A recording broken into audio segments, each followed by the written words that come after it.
PM Modi के America मिस्र दौरे की पीएमओ ने दी जानकारी। 20 से 25 जून तक अमेरिका और मिस्र का करेंगे दौरा।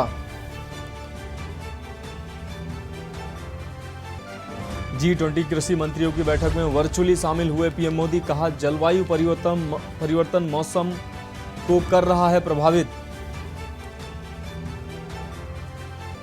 आदि पुरुष फिल्म के खिलाफ दिल्ली हाई कोर्ट से बैन करने की मांग। फिल्म में भगवान राम और रामायण का किया जा रहा है अपमान।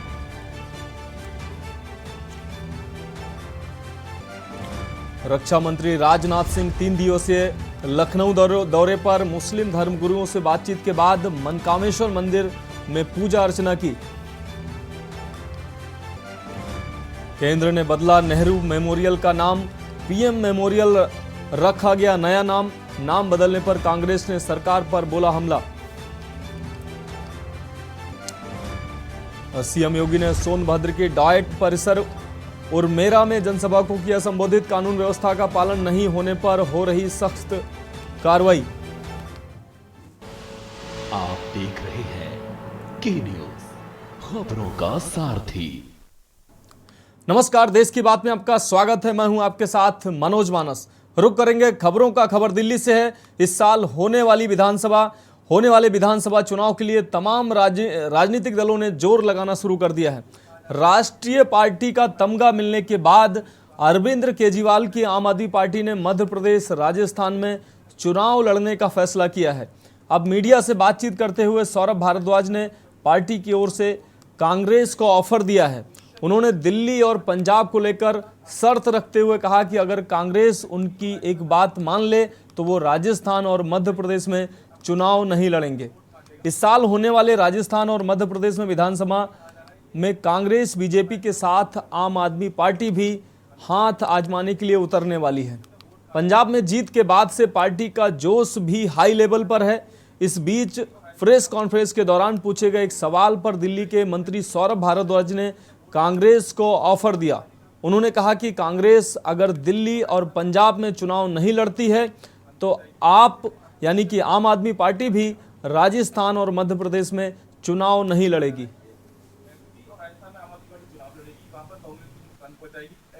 हम तो ये बात एक बात बताइए, 2015 में कांग्रेस की सीट 0, 2020 में दिल्ली में कांग्रेस की सीट 0, तब भी वो यहाँ चुनाव लड़ते हैं। क्यों लड़ते हैं वो यहाँ चुनाव? वो कह रहे हैं कि पंजाब और दिल्ली के अंदर चुनाव नहीं लड़ेंगे। हम भी कह देंगे राजस्थान और मध्य प्रदेश में हम भी लड़ेंगे। आइए टेबल पे आके बातचीत तो कीजिए। बात अगली खबर की। वृंदावन के प्रसिद्ध कथावाचक परम पूज्य पारुल किशोरी का सिकंदरा पहुंचने पर सैन्य समाज की बागीची स्थित सेन जी महाराज मंदिर में स्वागत सम्मान किया गया। वहीं पारुल किशोरी ने सेन जी महाराज व चमत्कारेश्वर महादेव मंदिर में मत्था टेका और खुशहाली की कामना की। उन्होंने बताया कि बचपन से ही कथा सुनने का शौक था, यहाँ तक कि उन्हें सपने में भी ईश्वर से जुड़ी चीज़ें दिखाई देने लगी और उनकी आस्था इस कदर जुड़ी कि आज वो भागवत कथा कर लोगों को धर्म के प्रति जागरूक कर रही हैं। पारुल किशोरी के साथ में दीदी मोना व भाई रवि का भी स्वागत कर जलपान कराया गया। इस दौरान समाज सेवी भोलू सेन कलाई, सत्यनारायण सेन सहित अन्य लोग मौजूद रहे।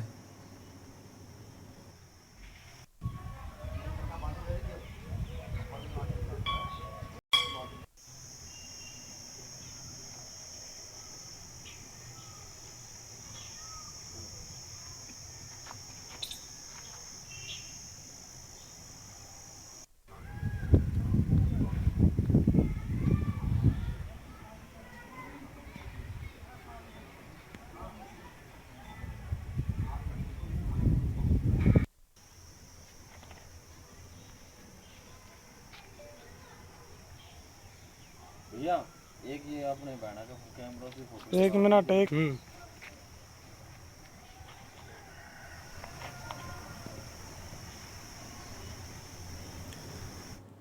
बात अगली खबर की। जिले के सिकराय में मरियाड़ा ग्राम पंचायत में विद्युत सप्लाई सुचारू नहीं होने के लेकर आक्रोशित ग्रामीणों ने जीएसएस क्षेत्र मरियाड़ा पर प्रदर्शन किया। ग्रामीणों ने विद्युत विभाग के खिलाफ आरोप लगाते हुए बताया कि अधिक लोड के कारण ट्रांसफार्मर बार बार ट्रिप हो जाता है, जिसके कारण 2 दिन तक ट्रांसफार्मर से लाइट सुचारू नहीं हो पाती है। इस संबंध में अनेक बार पत्र लिखने के बाद भी कोई भी समस्या का समाधान नहीं किया गया। भाजपा के रामविलास मर्यादा ने कहा कि ट्रांसफार्मर से 2 गांवों की विद्युत सप्लाई हो रही है, जिससे समस्या बनी हुई है। अधिकारी भ्रष्ट हैं, सुनते नहीं हैं। ग्रामीणों ने बताया कि आज 2 घंटे प्रदर्शन किया गया है। जल्द समस्या का समाधान नहीं होगा तो उग्र आंदोलन किया जाएगा।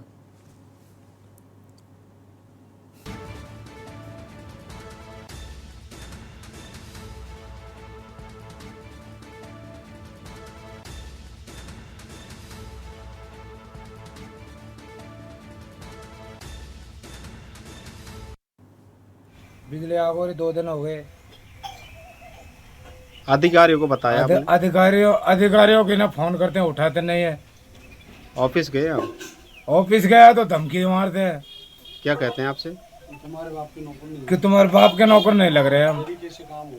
कि सरकार किसी सुन नहीं रही है। यहाँ पे करीब कम से कम 70-80 कनेक्शन है और जिसमें इन्होंने एक डीपी रख रखा है। यहाँ का पूरे पंचायत हेडक्वार्टर है, जिसमें यहाँ पे लोगों को रात को नींद नहीं आती है, लाइट कभी भी चले जाती है। और ये डीपी है जो ऑटो हो जाता है और ये प्रशासन सुन नहीं रहा है, एक्शन है जो इसमें ध्यान नहीं दे रहा है।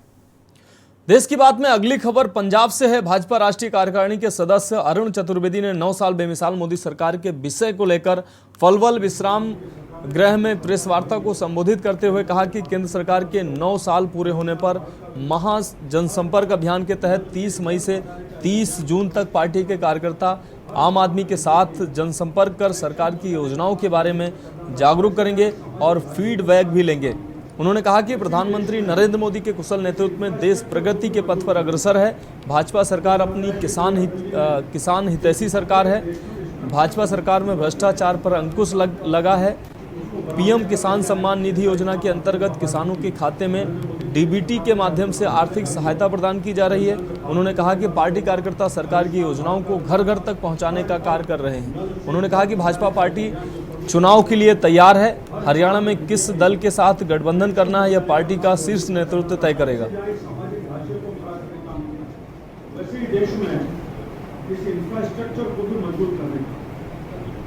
देखिए, नरेंद्र मोदी जी के नेतृत्व में भारतीय जनता पार्टी सरकार के 9 साल पूरे हुए हैं।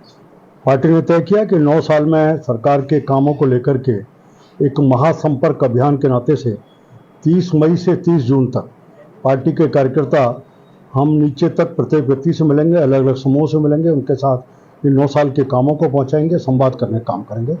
इसी कड़ी में यहाँ पर अलग अलग क्लस्टर हमने बनाए। हरियाणा के 3 क्लस्टर है, 4 लोकसभा के, 2-2, 3-3 के। आज मैं फरीदाबाद के अलग अलग लोकसभा में, उसमें टिफिन बैठकों के कार्यक्रम है, बुद्धिजीवियों के कार्यक्रम है, व्यापारियों के सम्मेलन है, लाभार्थियों के सम्मेलन है, मोर्चों के सम्मेलन है, इस तरह के कार्यक्रम हैं। 3 बड़े कार्यक्रम इस अभियान के दौरान रहने वाले हैं। एक अंतर्राष्ट्रीय योग दिवस, वो कार्यक्रम प्रत्येक विधानसभा और लोकसभा स्तर पर होगा। इसी प्रकार 23 तारीख को श्यामा प्रसाद मुखर्जी का बलिदान दिवस।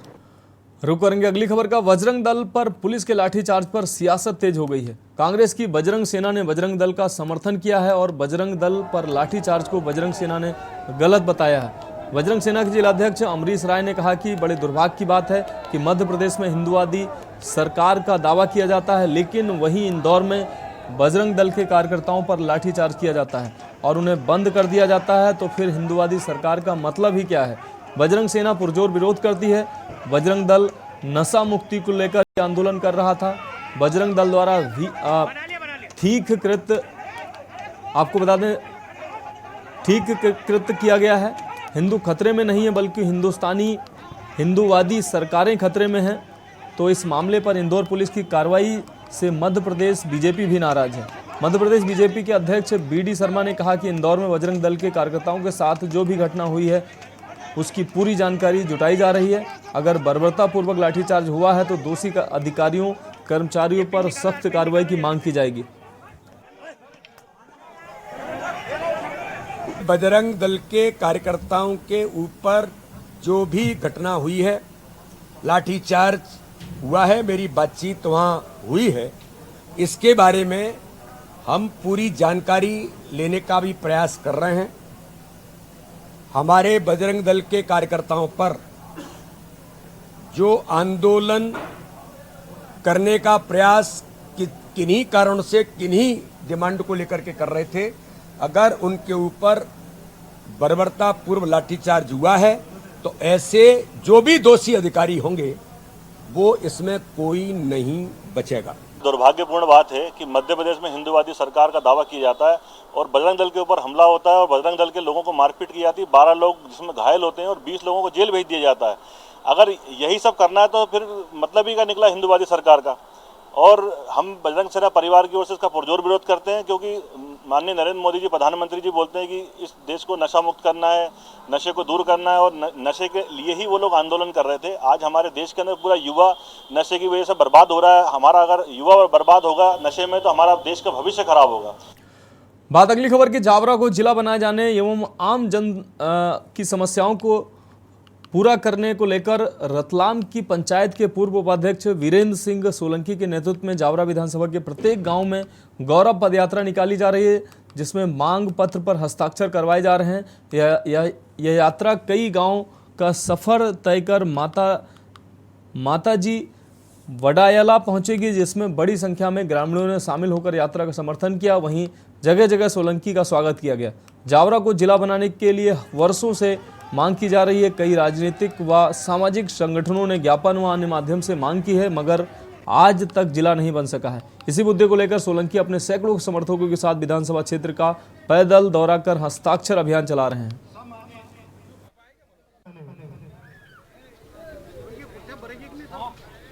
वीरेंद्र जी ने यह पद यात्रा निकाली है। इसका मेन उद्देश्य है जावरा को जिला बनाना। जावरा के जिला बनाने के लिए प्रत्येक गांव में पूरी पिपलोदा तहसील में इतना जन समर्थन मिल रहा है, शायद मुझे आज तक देखने को नहीं मिला।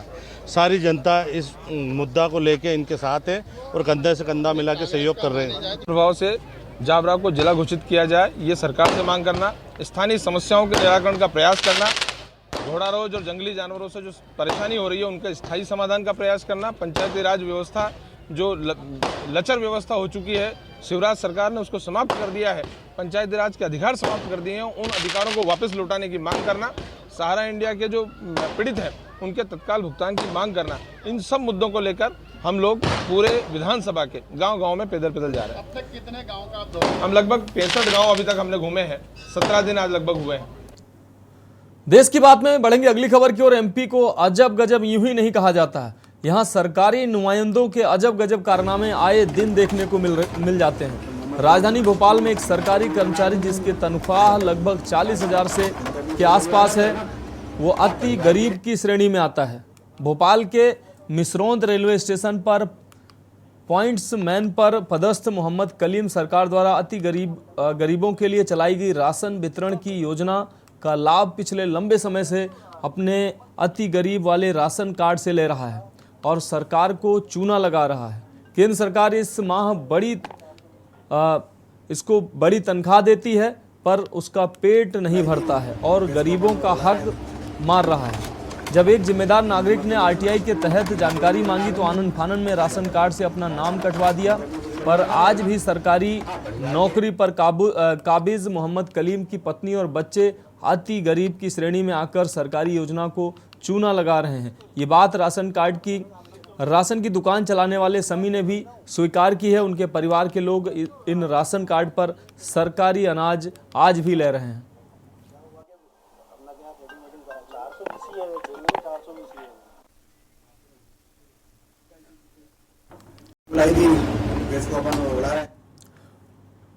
खबर पलासिया थाना क्षेत्र से है, जहां बजरंग दल कार्यकर्ताओं पर पुलिस ने जमकर लाठियां चलाई हैं, जिसमें कई कार्यकर्ता घायल हुए हैं। आपको बता दें कि बजरंग दल कार्यकर्ता अपने एक साथी पर दर्ज एफआईआर के खिलाफ प्रदर्शन कर रहे थे।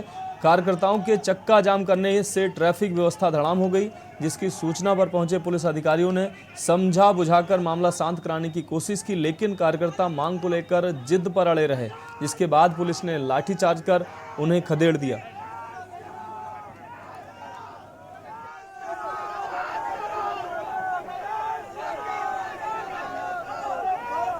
द्वारा अचानक ही जो है पलासिया चौराहे पे आ गए और यहाँ रास्ता को रोक दी चारों, जिससे जो है जाम की स्थिति पैदा हो गई और लोग परेशान थे।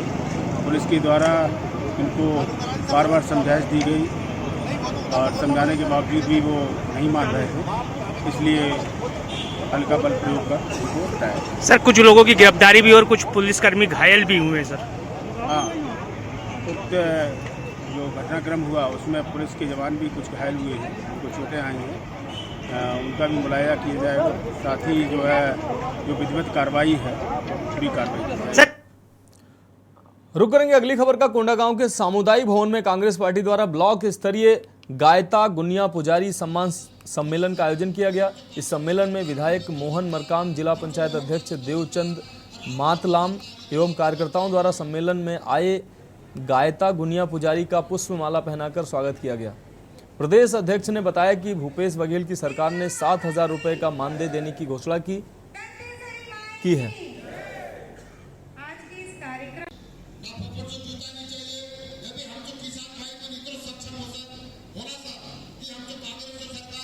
आज विकासखंड कोंडागांव के सिरहा गुनिया, माता पुजारी, भजनिया, आठपहरिया और का एक सम्मान सम्मेलन आयोजित किया गया है, जिस हमारी सरकार माननीय मुख्यमंत्री भूपेश बघेल जी ने इनको 7,000 रुपया मानदेय देने का ऐतिहासिक निर्णय लिया है। गांव की पूजा आराधना हमारे सिरहा गुनिया गायता माता पुजारी करते हैं, उनको कुछ नहीं मिलता था, हमारी सरकार ने उनको सम्मान देने का प्रयास किया है।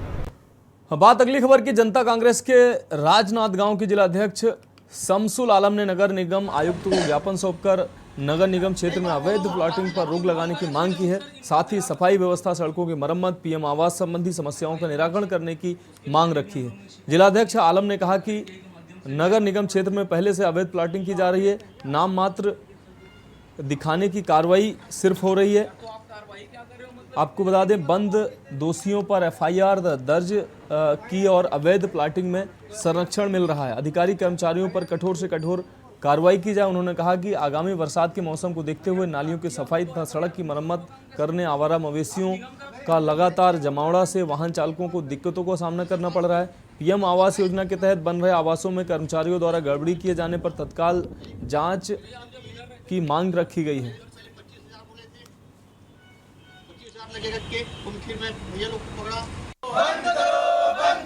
मैं आपको बताना चाहूंगा कि आज से कुछ साल पहले यहाँ पे 2 एग्जीक्यूटिव इंजीनियर हुआ करते, जिसमें रामडेगे सर इस तरफ बैठते थे और उनके ऑफिस से ज़्यादा काम नहीं होता था। उस समय वो हर चीज़ को सुनते थे, समझते थे और शालीन व्यक्ति थे। अभी जब से वो इधर मेन आई है, जोशी जी का यहाँ ट्रांसफर हुआ है, वो जब अपने कार्यभार अपने हाथ में लिए हैं, तब से उनके संरक्षण में पिछले कुछ समय पहले किसी पत्रकार भाई बंधु ने यहाँ चलाया था कि 10% कमीशन का आरोप ऑलरेडी नगर निगम के ऊपर लग चुका है। और इन लोग अवैध प्लॉटिंग के ऊपर किस तरह की कार्रवाई करते हैं कि जाते हैं, उनको नोटिस देते हैं, ये बोर्ड लगा के आते हैं, अवैध प्लॉटिंग करने वाला इनका बोर्ड उखाड़ के फेंक देता है 4 दिन बाद। तो ऐसी कार्रवाई नहीं चलेगी, उसी की मांग करने में आया था और सीधा मैंने रामटेके सर को टारगेट किया क्योंकि उनके संरक्षण में हो रहा है। ऐसी शिकायत बार बार मिलती रही है, सिर्फ इसलिए नहीं और बाकी और भी जितने भी कंस्ट्रक्शन वर्क हो रहे हैं उसमें 10% नगर निगम का रामटेके सर के थ्रू अंदर जाता है। ये मैं न्यूज पत्रिका में पढ़ा भी हूँ, सुना भी हूँ, इसलिए आज मैंने उनको टारगेट किया। कोई झूठा आरोप है, ऐसा हम लोग ऐसा काम नहीं करते। विधिवत कार्रवाई होती है। अवैध प्लॉटिंग में किसी प्रकार का जो आरोप लगा है निराधार और बेबुनियाद है। आपके कर्मचारी ऋतुराज वर्मा पर पैसा लेकर मकान देने का आरोप लगा है पीएम आवास? नहीं, वो पैसा भवन अनुज्ञा का पैसा था, उनको रसीद देने के लिए बोल दिया गया, ऐसा वो भी आरोप गलत है। पहले तो रसीद नहीं दी थी, आज जब प्रदर्शन हुआ नहीं, उनको रसीद कुछ रसीद मिला है तो कुछ बचे हुए उनको भी बोल दिए हैं। बाकी जितनी राशि उनकी अगर नहीं हुई होगी तो वापस करेगा। बढ़ेंगे अगली खबर की तरफ। सरकार विकास के लाख दावे करे लेकिन हकीकत कुछ और है। पानी के लिए कोरवा जाति के लोग आज भी दर दर भटक रहे हैं, डोढ़ी का पानी पी रहे हैं, जिससे साफ जाहिर होता है कि इनकी मजबूरी ना अधिकारी सुन रहे हैं और ना सरकार। आखिर पानी के लिए कब तक दर दर भटकना पड़ेगा? कोरवा जनजाति के ग्रामीण पानी के लिए तरसते नजर आ रहे हैं। आज़ादी के 75 साल बाद भी कोरवा जनजाति के लोग आज भी ढोड़ी का पानी पीने के लिए मजबूर हैं। ग्रामीणों ने बताया कि हम लोग पानी के लिए तरस रहे हैं और ढोड़ी से अपनी प्यास बुझाते हैं। इसके बारे में हमने जिम्मेदार अधिकारियों को बताया है, लेकिन आज तक हम लोगों को शुद्ध पेयजल नसीब नहीं हो पाया है। वाड्रफ नगर एसडीएम और बलरामपुर पीएचई विभाग कार्यपालन अभियंता जानकारी नहीं होने की बात कहते हैं। पीएचई विभाग को जानकारी थी लेकिन अधिकारियों को सचिव नहीं, आप माफ कीजिएगा, सूचित नहीं किया गया, ऐसा बताया जा रहा है। इंजीनियर को उप अभियंता को बता दिया गया है, वो परीक्षण का रिपोर्ट दे देंगे। उसके बाद वहाँ मैकेनिकल के गाड़ी से वहाँ बोरिंग करा दिया जाएगा। इसमें कब तक बोरिंग का देखिए पहाड़ी कोरवा में कोरवा जाति में ये यहाँ ढोड़ी देख रहे हैं, एक ही है, कम से कम 20 घर आदमी है परिवार, तो यहाँ एक ही कुआं पानी पी रहे हैं। तो पानी भी सवेरे जो आता है वो पाता है और वो दोपहर में वो भी नहीं मिलता है। राजकुमार, हम लोग के बड़ी पानी पीने के लिए बहुत बड़ी कठिनाई है। 20 घर में एक ठोक ढोढ़ी है, वो ढोढ़ी से पानी पीते हैं, बाल बच्चे लोग सब बीमारी हो जाते हैं। दवा बीरो करवाने के लिए बहुत समस्या दूरी पड़ता है, और गरीब आदमी तो पैसा कौड़ी नहीं है, कहाँ से दवा करवाएंगे, खाए बिना मर रहे हैं। पानी का यहाँ बहुत समस्या है, ढोढ़ी इंदिरा से पानी पी रहे हैं, कुछ यहाँ नहीं हो रहा है। 70-80 साल हो गया है। बाल बच्चे बीमार नहीं होते? बाल बच्चे बीमार हो जाते हैं, दवाई भी नहीं होता है ठीक ढंग से। देश की बात में अगली खबर महाराष्ट्र से। उप मुख्यमंत्री देवेंद्र फडणवीस ने लातूर पुलिस बल को 15 अत्याधुनिक चौपहिया वाहन सौंपे हैं। वाहनों को जिला योजना समिति से प्राप्त करीब 1 करोड़ 24 लाख की धनराशि से खरीदा गया है। पुलिस बल को वाहनों को मिली हरी झंडी में 15 चौपहिया वाहन डायल 112 के तहत प्राप्त शिकायतों का जवाब देने और अपराध स्थल पर तुरंत पहुंचने में उपयोगी होंगे। जिले में कानून व्यवस्था दुरुस्त रखने में मदद मिलेगी। विधायक प्रवीण दरेकर, विधायक रमेश कराड़ समेत अन्य नेता पदाधिकारी भी मौजूद रहे। मागचे पण फुंदे साहेब मागचे पण सरपा मेजर मागे सरका। अब बात अगली खबर की। दुमका जिले के सभी शराब दुकानों के कर्मचारियों ने विगत 5 महीनों का वेतन का भुगतान की मांग को लेकर डीसी को ज्ञापन सौंपा है। बताते चले कि दुमका जिले के सभी सरकारी शराब दुकान के कर्मचारियों ने बकाया 5 महीने का वेतन को लेकर दुमका उपायुक्त कार्यालय व श्रम अधीक्षक उत्पाद कार्यालयों में आवेदन देकर अविलंब भुगतान करने की मांग की है। कर्मचारियों का कहना है कि उनका चयन eagle Hunter solution private limited company की ओर से हुआ है। इस कंपनी द्वारा काम 8 घंटे के बजाय 12 घंटे लिया जा रहा है, लेकिन वेतन से विगत 5 महीने से वंचित रखा गया है। कर्मचारी गोपाल महतो ने बताया कि अगर वेतन का भुगतान अब भी नहीं होता है तो आमरण अनशन पर बैठेंगे। 5 महीने का आगे ईगल हंटर के अंदर से जो काम कराया गया है सरकार की तरफ से, उसी का बकाया वेतन है 5 महीने का, प्लस आपका जाके ओवर टाइम भी कराया है। 8 की जगह 12 घंटा ड्यूटी की है। तो ओवर टाइम का तो वेतन तो जो है सो है, दूर का बात है। मासिक वेतन अभी तक नहीं मिला है, जो कि अभी इंतजाम रहे कि सरकार को भी मालूम है कि हम लोग का दुमका जिला में सुखाड़ घोषित है, ऐसे ही हम लोग का जीविका इसी के माध्यम से। तो आप बताइए, अभी तक वेतन नहीं मिला तो कैसे जिंदगी जिएगी। अब बात अगली खबर की। हरियाणा सरकार ने सहकारिता, अनुसूचित जातियां एवं पिछड़ा वर्ग कल्याण मंत्री डॉक्टर बनवारी लाल की अध्यक्षता में लघु सचिवालय स्थित सभागार में जिला लोक संपर्क एवं परिवाद समिति की मासिक बैठक का आयोजन किया गया। बैठक में 15 शिकायतें रखी गई, जिनमें से 13 शिकायतों को मौके पर ही हल कर दिया गया, जबकि पुलिस विभाग से संबंधित एक शिकायत में SIT गठित कर जांच करने के आदेश अधिकारियों को दिए गए और एक शिकायत को पेंडिंग रखा गया। मेरी बेटी है अंजलि, उसका मैं पिताजी, मैं अपनी कंप्लेंट लेकर। देखो, अधिकारियों की लापरवाही तो इतनी ज़्यादा मैं इसलिए नहीं कह सकता कि 15 शिकायतों में से 13 डिस्पोज हो भी हुई और कुछ एक जैसे अभी आपने देखा होगा लोन के लिए बात करें तो सिविल अगर किसी का ठीक नहीं है तो लोन नहीं मिल सकता। तो कई चीज़ें ऐसी, मान लो गलत पेंशन ले ली, उसकी रिकवरी भी होगी। तो ऐसा नहीं कोई अधिकारी सारे दोषी 13 में से 4 शिकायत आई भी नहीं। पुलिस की बहुत शिकायत आई है, मैंने बताया ना, पुलिस की ज़्यादातर शिकायत पुलिस विभाग से सब कुछ। तो पुलिस विभाग को हमने जैसे एक SIT भी गठित की, एक SIT गठित करो ताकि लोगों को संतुष्टि हो सके। देश की बात में वक्त है एक ब्रेक का। ब्रेक के बाद जल्द हाजिर होंगे। आप देख रहे हैं के न्यूज, खबरों का सारथी। ब्रेक के बाद देश की बात में एक बार फिर से आपका स्वागत है। बढ़ेंगे खबरों की ओर। रायबरेली से अगली खबर है। तेज रफ्तार कार अनियंत्रित होकर पलटी है। आपको बता दें, हादसे में कई लोग घायल हुए हैं। CCTV में घटना कैद हुई है। घायलों को अस्पताल में इस दौरान भर्ती कराया गया है। सरेनी थाना के पूरे पांडे का ये मामला बताया जा रहा है। तो तस्वीरें देख कर अंदाजा लगाया जा सकता है किस तरीके से ये घटना घटित हुई है।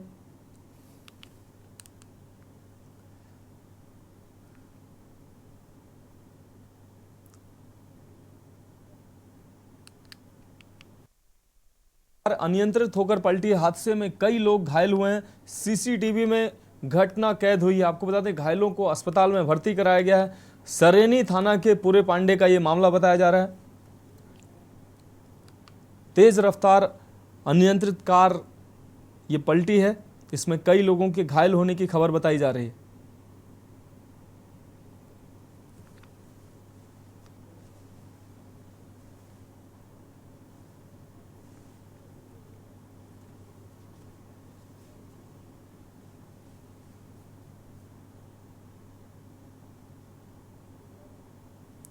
तो तेज रफ्तार कार अनियंत्रित होकर पलटी है और कार में सवार कई लोगों के घायल होने की खबर आ रही है।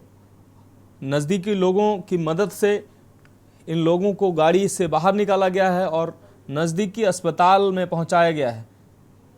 तो अनियंत्रित कार पलटने से कई लोगों के घायल होने की खबर सामने आ रही है।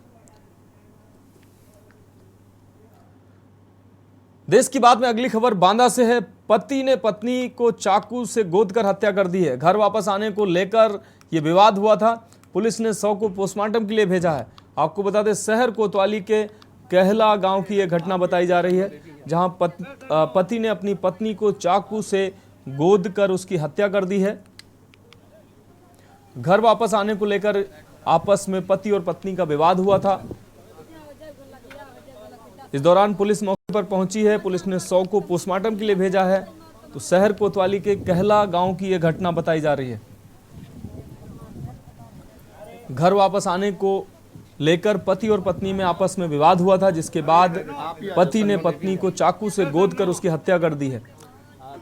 तो मौके पर पुलिस पहुंची है। पुलिस ने शव को पोस्टमार्टम के लिए भेजा है। शहर कोतवाली के कहला गांव की यह घटना बताई जा रही है।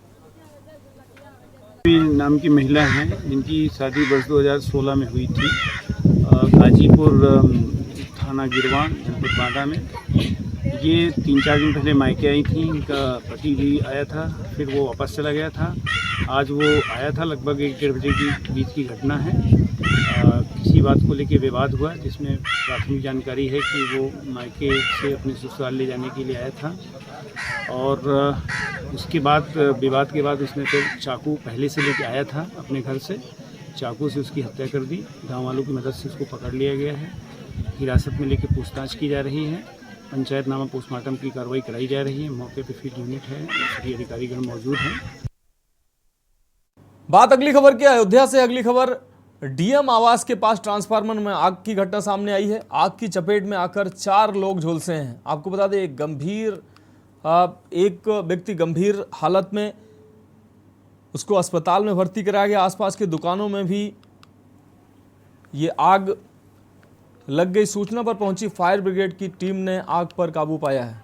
तो अयोध्या से ये खबर आपको दिखा रहे हैं।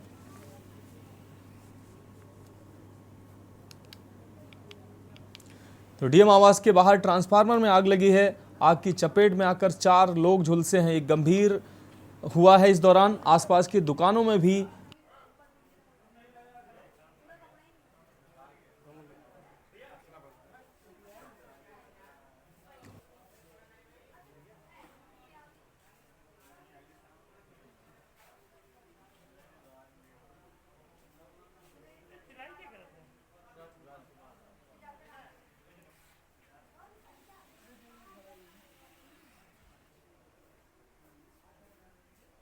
तो अयोध्या से ये खबर आपको दिखा रहे हैं।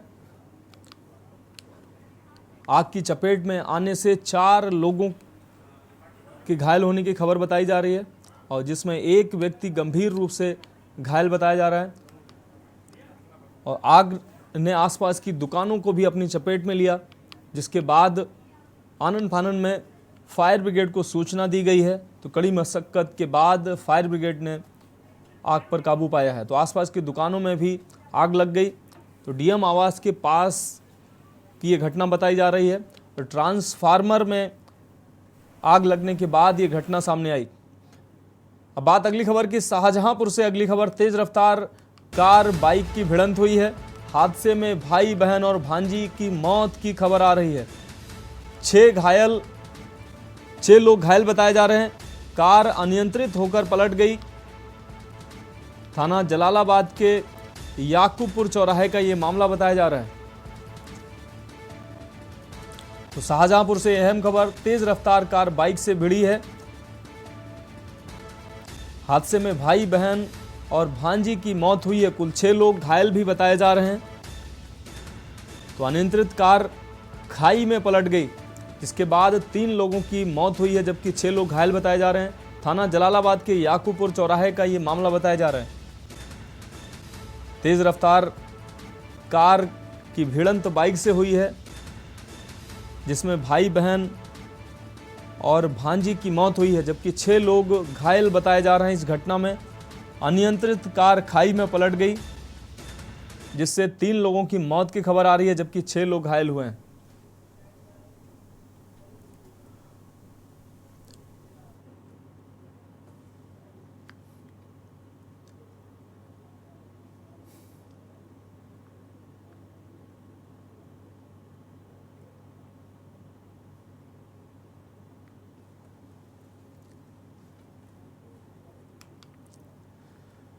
अब बात अगली खबर की, महाराजगंज से है अगली खबर। एसबीआई ग्राहक सेवा केंद्र में 60,000 की लूट की खबर आ रही है। असलहों के बल पर बदमाशों ने ये लूट की वारदात को अंजाम दिया है। सूचना पर पहुंची पुलिस जांच में जुटी हुई है।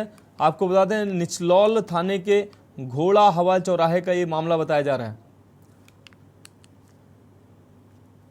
तो बदमाशों ने लूट की घटना को अंजाम दिया है।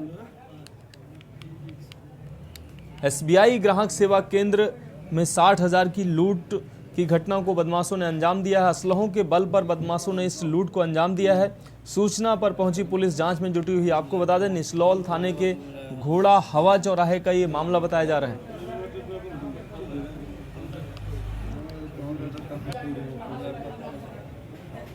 तो घटना का सीसीटीवी फुटेज भी मौजूद है। साफ तौर से आप देख सकते हैं, असलहों के बल पर एसबीआई ग्राहक सेवा केंद्र में ये लूट की वारदात को अंजाम दिया गया है। 60,000 की लूट हुई है। असलहों के बल पर बदमाशों ने इस लूट की घटना को अंजाम दिया है। सूचना पर मौके पर पुलिस बल पहुंचा है, जो जांच में पुलिस जुटी हुई है। निचलौल थाने के घोड़ा हवा चौराहे के पास की ये घटना बताई जा रही है। अब बात अगली खबर की, उत्तर प्रदेश के बाराबंकी जिले में एक प्रेमी युगल ने पेट्रोल डालकर आग लगा ली है। बताया जा रहा है कि युवती युवक के विदेश जाने की बात से नाराज चल रही थी। युवती ने युवक को घर बुलाया और दोनों में कहासुनी होने लगी। इसी दौरान दोनों ने अपने ऊपर पेट्रोल डालकर आग लगा ली। घटना की जानकारी होते ही गांव में हड़कंप मच गया। सूचना से मौके पर पहुंची पुलिस ने युवक को इलाज के लिए जिला अस्पताल में भर्ती कराया। वहीं लड़की के परिजनों ने उसे इलाज के लिए लखनऊ के एक अस्पताल में भर्ती कराया गया। बाराबंकी जिला अस्पताल और लखनऊ में दोनों का इलाज चल रहा है। वहीं लड़की के परिजनों ने निजी वाहन से उसे इलाज के लिए लखनऊ के एक अस्पताल में भर्ती कराया है, जहां पर युवती का इलाज चल रहा है। लड़की के पिता ने युवक के खिलाफ थाने में तहरीर भी दी है। पुलिस पूरे मामले की जांच पड़ताल में जुटी है।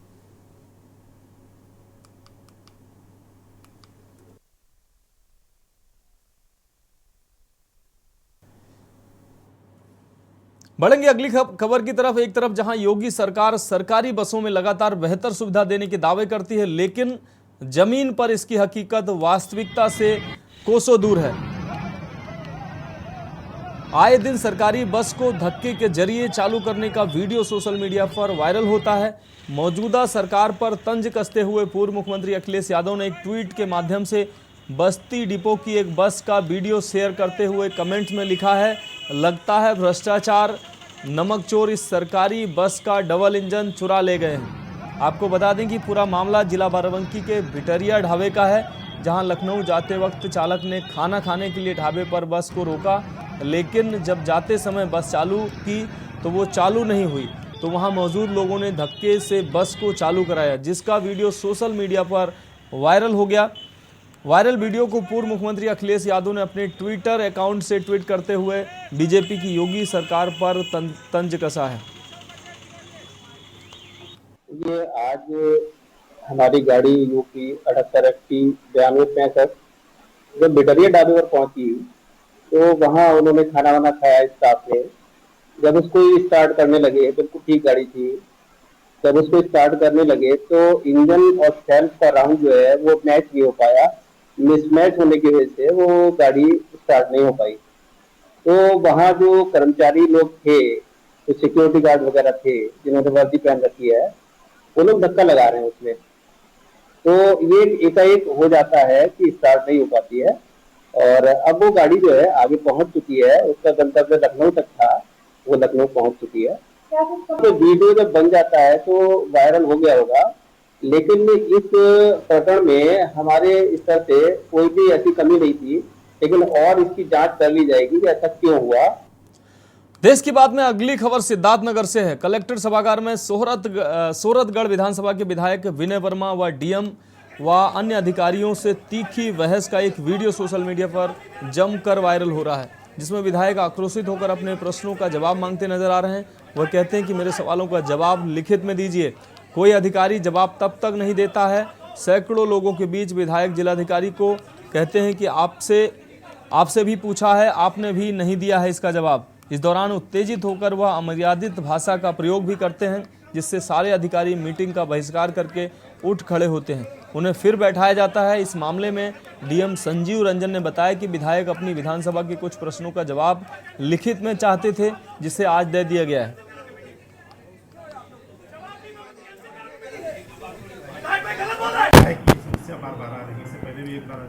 नहीं, मैं बहुत क्लियर कर दूं, किसी तरह का कोई बहस का मामला नहीं है। उनके अपने विधानसभा में कुछ किए गए कार्यों की जानकारी प्राप्त करना चाह रहे थे, जिनकी जानकारी उनको उपलब्ध करा दी गई। उन्होंने कुछ उसका लिखित मांगा है, वो भी उपलब्ध। अगली खबर फतेहाबाद से है, जहां गांव कुनाल में रोडवेज की बस पर हथियारबंद युवकों ने हमला कर दिया। घटना के बाद शिकार roadways bus conductor Rajat Kumar ने बताया कि आज दोपहर को रोडवेज बस भूना से रतिया के लिए जा रही थी। इस दौरान गांव कुनाल बस अड्डे के पास से सवारियां उतारने के दौरान 10 से 15 युवक आए, जिनके मुंह कपड़े से बंधे हुए थे। इन सब ने लाठी डंडों से हमला कर दिया और मेरा कैश से भरा बैग छीन लिया और कुछ दूरी बैग से कुछ कैश निकालकर बैग को छोड़कर फरार हो गए। हमलावर युवकों ने इस रूट पर रोडवेज सेवाओं को बंद करने की धमकी दी है। वहीं मौके पर पहुंचे डायल 112 टीम के इंचार्ज रमेश कुमार ने बताया कि मामले की जानकारी रतिया थाने में दी गई है और आगे की कार्रवाई रतिया थाना पुलिस कर रही है।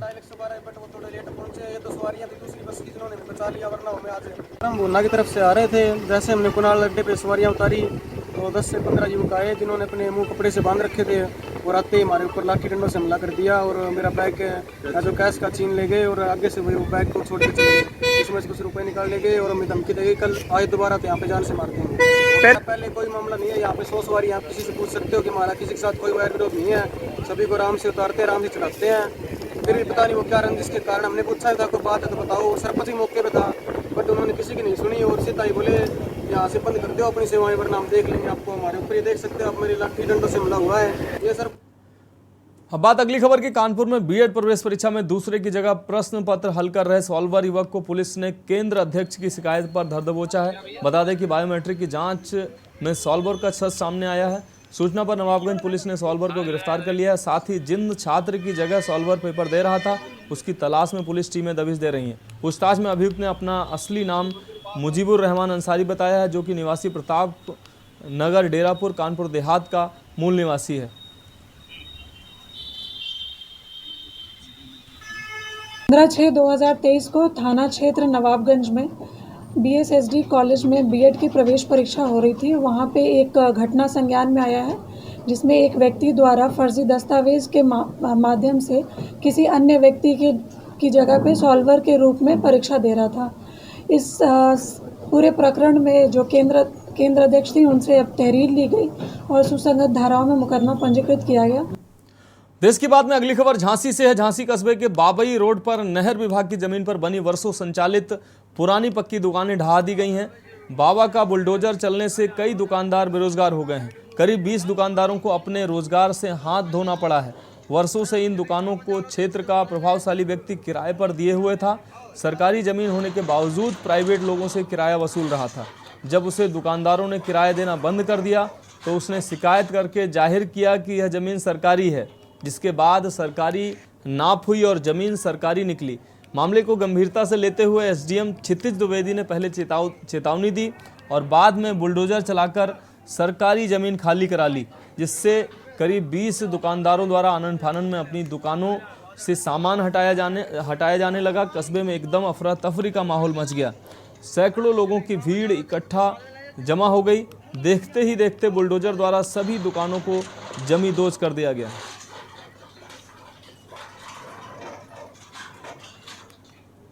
यहाँ हमारा थाना पूंछ में सरकारी ज़मीन पे दुकानों का निर्माण हुआ था, जिसकी आज जो है कब्जा मुक्ति की कार्रवाई की जा रही है। ये गाटा नंबर 1036 है, रकबा इसका 8 डेसिमल की ज़मीन है। ये नहर पट्टी के नाम पे दर्ज थी। इसके लिए किराएदारों पहले तो बेदखली कार्रवाई तहसीलदार कोर्ट से हुई, उसके बाद किराएदार हमारे माननीय उच्च न्यायालय और फिर माननीय सर्वोच्च न्यायालय में भी गए हैं। वहाँ से भी कोई रिलीफ जब इनको नहीं मिली और फिर हमारे एडीएम कोर्ट से भी जब इनको रिलीफ नहीं मिली, तब ये कार्रवाई यहाँ पर किया जा रहा है। अगली खबर संभल से है। हयातनगर थाना क्षेत्र के गांव का ये मामला है, जहां एक नाबालिग लड़की ने अपने घर में फांसी लगा ली। वहीं पड़ोस के ही लड़के ने जहर खाकर मौत को गले लगाने की कोशिश की। आनन फानन में दोनों के परिवार वाले लड़के लड़की को अलग अलग अस्पताल में इलाज के लिए ले गए, जहां लड़की ने दम तोड़ दिया। पुलिस के अनुसार दोनों के बीच प्रेम प्रसंग था। घर वालों की डांट के बाद दोनों ने आत्महत्या की कोशिश की। एसपी ने बताया कि दोनों में प्रेम प्रसंग चल रहा था। परिजनों ने डांटने पर आत्महत्या का प्रयास किया। लड़के ने जहरीला पदार्थ खाया और लड़की ने फांसी लगाकर आत्महत्या कर ली। दोनों के परिजनों ने तहरीर दी है। लड़की पक्ष की ओर से केस दर्ज कर लिया गया है। विधिक कार्रवाई की जा रही है।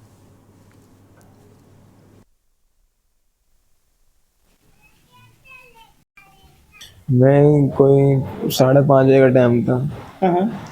पानी के ठेले पर थे, बर्फ का ठेले था। पानी पी के ठंडा होकर जंगल की तरफ निकल लिया। ठीक है, फिर मैं कुछ कदम चला तो वहाँ एक मकान से लड़का निकला। उन्होंने मेरे सिर में दराती मार दी। मैं बेहोश हो गया, वहीं गिर गया। अच्छा, तो मुझसे मैं जैसे उठा तो कहा तो जान से मार देंगे, 1 दिन में रहने का। क्यों? पता नहीं, उन्होंने बात ही नहीं बताया, धमकी दे रखी। तो तूने माँ को बापू किसी को बताई। ये नीरू कौन है? ये नीरू तो मेरा मैटर था। मैटर चलता था सर। तुम्हारा नीरू से अफेयर चल रहा था तुम्हारा? हाँ। कब से चल रहा था? और 2-2.5 साल से। 2-2.5 साल से? हाँ। तो फिर क्या हुआ था? फिर हुआ था कि उन्होंने मुझे मारा, धमकी दे दिया। आज का आते बोले जिंदा रहने का ना है। एक युवक तथा एक युवती, इन दोनों के द्वारा, जिनका आपस में प्रेम प्रसंग पहले से चल रहा था, घर वालों के द्वारा डांटे फटकारे जाने के पश्चात अपने अपने घर में सुसाइड अटेम्प्ट किया गया, जिसमें लड़की के द्वारा अपने घर के अंदर हैंगिंग का प्रयास किया गया तथा लड़के के द्वारा कोई जहरीला पदार्थ खाया गया। दोनों को इनके परिवारीजन अपने प्राइवेट हॉस्पिटल्स में इलाज के लिए ले गए, जहां पर इनका इलाज कल चलता रहा। कल शाम के समय लड़की की मृत्यु अस्पताल में इलाज के दौरान हो गई। लड़का अभी भी हॉस्पिटलाइज है। इसमें अभी तक लड़की और लड़के दोनों के घर वालों के द्वारा अपनी अपनी तहरीर दी गई है। पुलिस के द्वारा संपूर्ण घटनाक्रम की जांच की जा रही है। लड़की के घर वालों के द्वारा दी गई तहरीर के आधार पर धारा 306, 354 के अंतर्गत मुकदमा पंजीकृत कर लिया गया है। लड़की के साथ में ये हुआ था कि ऐसा हुआ था कि मेरी लड़की ने मैं बाहर भेजा दुकान पे को। ठीक है। दुकान पे मैं गया था पूछने कि तुम मुझे बुला रहे थे। उन्होंने कहा नहीं, मैंने नहीं बुलाया। तुम्हें वापसी घर को आया था, फील्ड करने नीचे तरबूज बिक रहे थे। ठीक है। 2 तरबूज लेकर आया मैं उधर से।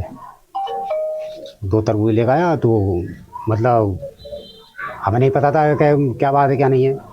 जब मैं तरबूज वहाँ से लेकर आया तो जब मैंने अंदर को आवाज़ दी, नीरू, एक कमरे के बाहर लग रहे थे, एक कमरे खुल रहे थे।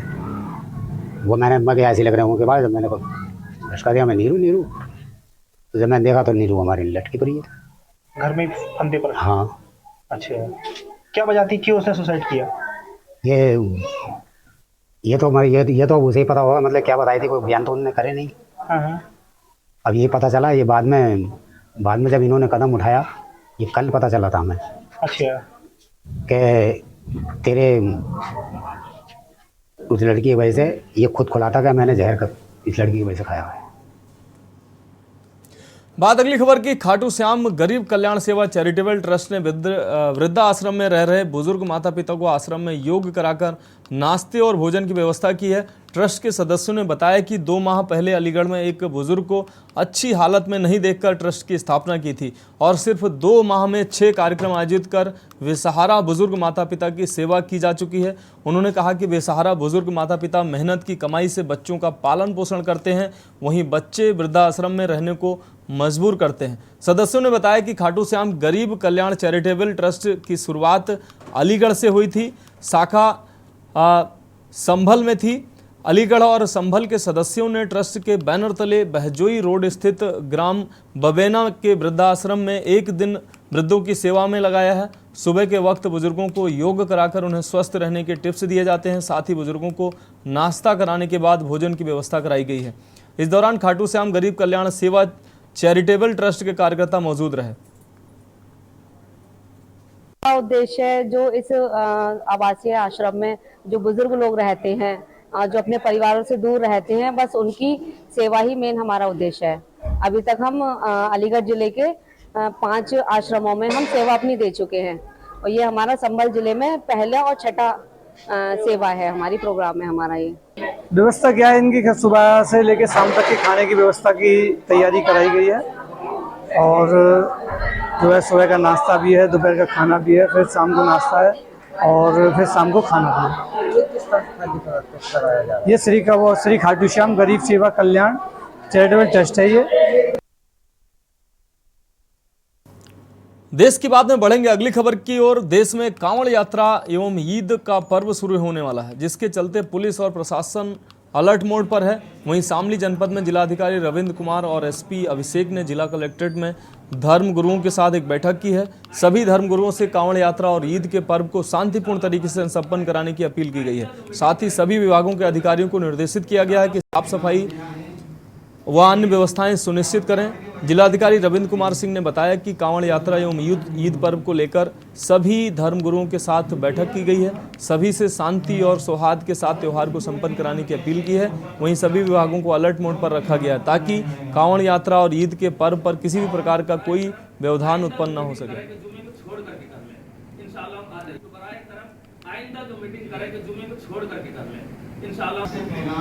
दिल्ली में आने वाली ईद और कांवड़ यात्रा के संबंध में सभी धर्मगुरुओं के साथ बैठक की गई है, जिसमें सभी धर्मों के लोगों ने एक सौहार्दपूर्ण वातावरण बनाए रखने के संबंध में अपना एक मैसेज दिया है। उसके साथ ही जितने भी संबंधित विभाग हैं, जैसे कि पंचायती राज विभाग ग्रामीण क्षेत्रों में और नगरीय निकायों, सबको ये निर्देश दिया गया है कि आने वाले धार्मिक त्योहारों के संबंध में अपनी साफ सफाई बनाए रखें, विद्युत की आपूर्ति निर्बाध रूप से सुनिश्चित करें, पेयजल, स्वास्थ्य और अन्य सेवाएं भी रेगुलरली नियमित रूप से मिलती रहे लोगों को, ताकि किसी को भी किसी प्रकार की असुविधा न हो।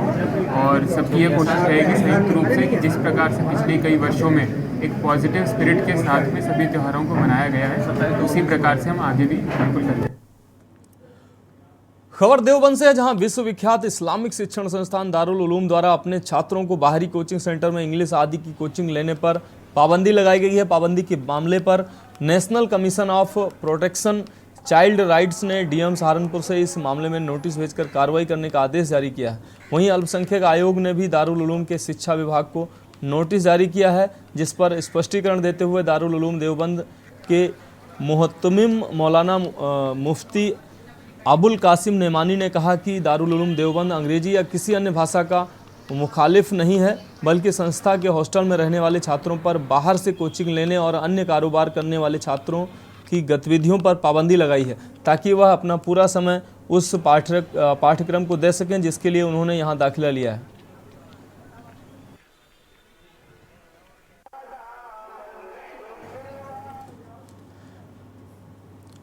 देश की बात में अभी के लिए इतना ही। मुझे दीजिए इजाजत और आप देखते रहिए के न्यूज़ इंडिया।